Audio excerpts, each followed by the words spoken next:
আমরা এই লক্ষ লক্ষ মানুষ এই 2 দিনে আমরা থাকবো এখানে।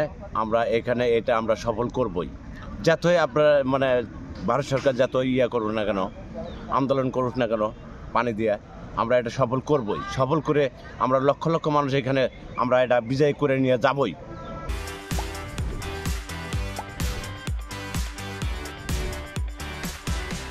আমাদেরকে এরা যাতে না করতে পারে এই পরিকল্পনা তারা নিচ্ছে। আমরা এটা সফল করবই, যতই এরা পানি দিক না কেন আমরা এটা সফল করে বিজয় করে নিয়ে যাবই। যে পানিটা তিস্তায় কালকে বাড়ছে এটা কিন্তু ভারত সরকার ঠিক করে নেই, কেননা আমাদেরকে এতদিন পানি দেয়নি। এখন আমরা প্যান্ডেল করছি চরের মধ্যে, আমাদের ভেসে দেওয়ার জন্য এটা ষড়যন্ত্র শুরু করছে যাতে আমরা আন্দোলনটা করতে না পারি। আমাদের প্রোগ্রাম যত বাধা মুহূর্তে আসুক আমাদের প্রোগ্রাম সফল হবে ইনশাল্লাহ। আমাদের বাধা সৃষ্টি করতে পারবে না, আমরা প্রোগ্রাম সফল করবই।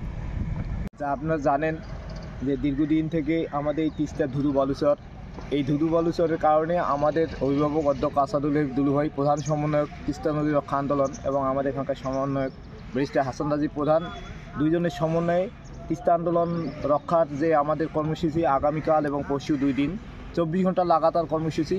এই কর্মসূচিকে ঘিরে আমরা আমাদের শ্বাস রক প্রায় সম্পন্ন কাজ, আর অল্প কিছু বাকি আছে, হয়তো আজকের মধ্যেই শেষ হয়ে যাবে।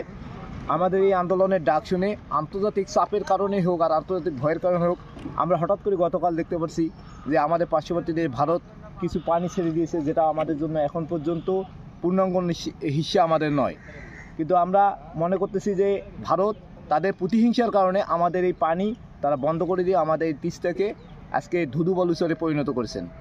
তো আমরা আশা রাখি যে আমাদের এই আগামী 17 এবং 18 তারিখে 24 ঘন্টা লাগাতার যে আন্দোলন, এই আন্দোলনে সফল হবে এবং আমরা এই তিস্তা পাড়ের মানুষের ব্যাপক সাড়া পাচ্ছি এবং এই আন্দোলনকে সারা পৃথিবীতে আমরা একটা সফল আন্দোলন হিসেবে রূপ দিতে পারবো বলে আমি মনে করি।